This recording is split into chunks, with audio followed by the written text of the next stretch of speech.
Welcome to this edition of the Gaming Tailgate Podcast. I am CDJ, joined by Tommy and JBHuskers. Guys, how's it going?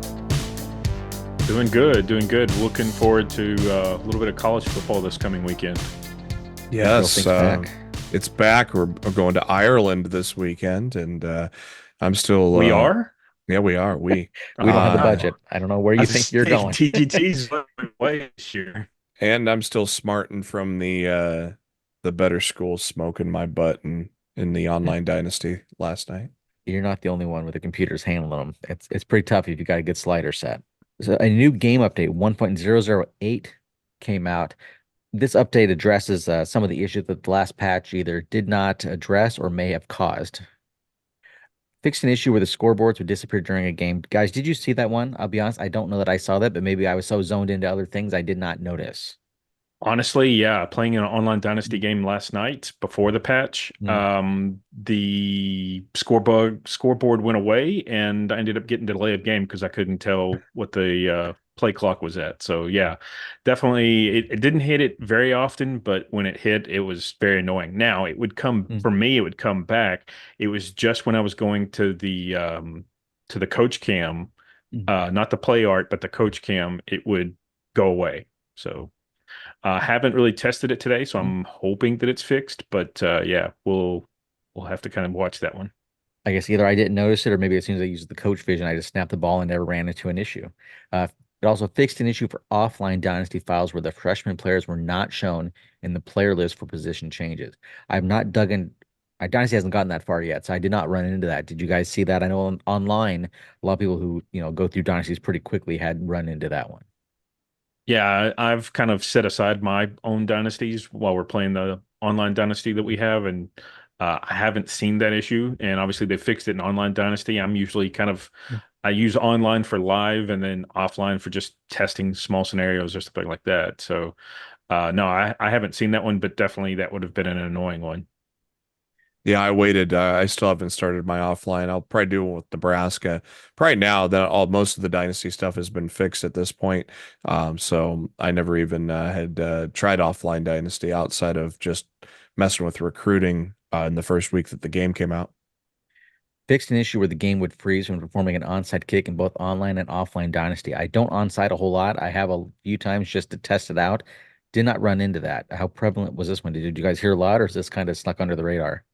I think it was more under the radar. I don't know if I even saw it mentioned before these notes. I may be wrong about that, but I don't recall seeing anything about it. Yeah, I haven't really had any scenario to do an onside kick because I've been playing a lot of Road to Glory or just getting smoked in online Dynasty to the point where really an onside kick would not help me. So. The last one they mentioned, the 4 bullet points, fixed an issue where changing your schemes or playbooks would affect your player's archetype and OBR based on your choice in offline Dynasty files. This is one that the last big update introduced the issue.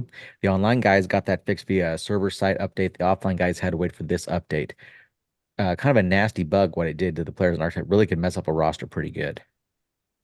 Yeah, for sure. I mean, I never saw it, but I saw a lot of people complaining about it, and that it basically broke your dynasty. So if you didn't have an offline copy of it or something like that, then your players overall drops altogether. I don't know if it impacted anything more than just the overall. So like, I don't know if I assume their speed was still the same and awareness and all that stuff, but still it can be pretty frustrating for that to happen. So. Again, thankfully, EA fixed it within a couple of days of the last time for online dynasties, but now here we're about 2 weeks later, and they're fixing it for offline. So I will say it's a good thing that they did. Is presumably an off-schedule patch, but obviously, if you break something, you need to turn around and fix it as soon as you can. Exactly, yeah. So I'm guessing the delay was mostly due to Sony and Microsoft needing to review it first. So that at least factors into part of the equation. There's also a fifth item that some people have wondered if it got addressed or fixed, and we don't know the answer. The belief that maybe this update also addressed some of the schedule rotations of the home and away sites of multi-year in Dynasty.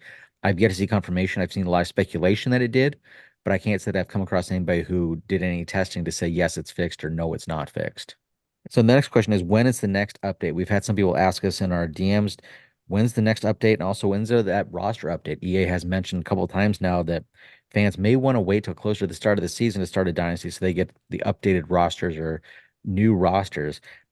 If you go by what the administrator from Virginia kind of leaked out or mentioned on social media, August 29th sounds like the date that there could be another update coming, but perhaps with jerseys and perhaps with maybe stadium corrections, maybe other items.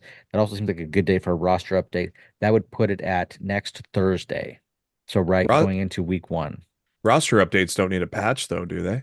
That could just be done server side like Madden does, doesn't? Isn't that how it works on I'm Madden? I'm I'm guessing so, but I think they want to do it on a schedule. Obviously, just before the season starts is a good time to do it. And then as well, if you're going to release a patch the same day, you can kind of communicate both of them at the same time and say, "Hey, this is the first big update. We've added, 30 in, however many, 100 incoming freshmen or whatever it is." Again, that's just 100% guess, but How many week yeah, I zero think games are there this weekend? There's only 4. 4? There's yeah, not very yeah. many. There's not, and only what, like 5 FBS teams are playing or Yeah. something like that. Yeah, Yeah, it's it's not a very smaller many. number. So Yep. yeah. But yeah, again, like you said, JB, I think going forward they can release them on a more frequent schedule, but A, how often will they do it? And then B, what's going to be changing in those as they go. Yeah, I doubt they do it weekly like Madden does, but I could see a monthly possibly as like maybe some people, Mm. some players kind of emerge that you may not have expected to emerge this season.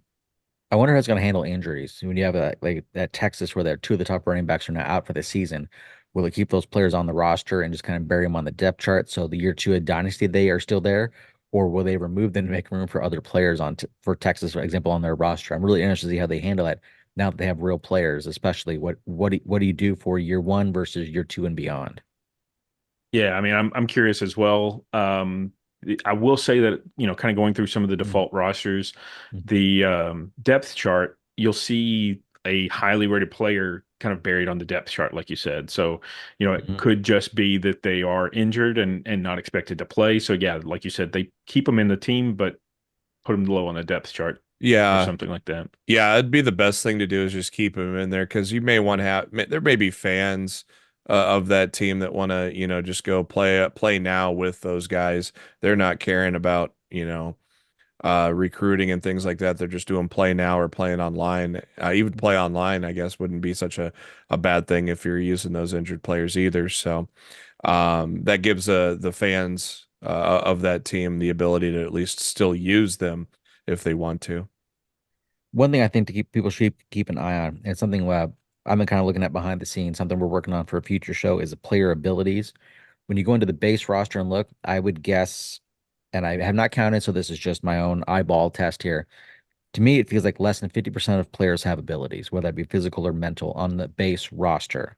I've gone and simmed in about 6 years in the future and looked, and I would say it's over 90% of players have abilities. And I think it's more like 95 plus percent, but I will go conservative to not over exaggerate or make it worse. So I'm interested in seeing what happens when they do another update with the base roster. Will more players have abilities, or is this something that the community at large probably has to ask EA to, whether it be through updates or in College Football 26, maybe tone down how many players get abilities. I thought the whole point What of ability was to make players special, but when you get so far into your dynasty, everybody has Mhm. abilities. So therefore, when everybody's special, nobody's special. What level was your coach?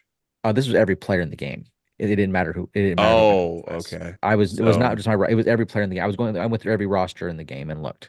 oh, One I was okay. looking up skills and player archetypes, and I noticed that it's such a massive number.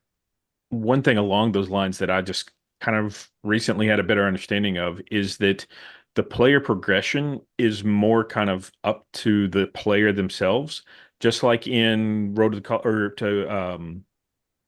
Glory. When you get to spend your coins to upgrade your player, they basically have the same exact feature. And Mm, just like in Road to Glory, they can unlock some of those abilities as well. mm, So again, it's a matter of what do they spend their points on or whatever, their coin on. Do they upgrade their ratings or do they mm, unlock those additional benefits or something? So mm, again, I'm guessing it's part of that. But like you said, EA can kind of tone that down a mm, little bit to where, only the upper end are unlocking that more mm. often, or only the starters are, or something like that.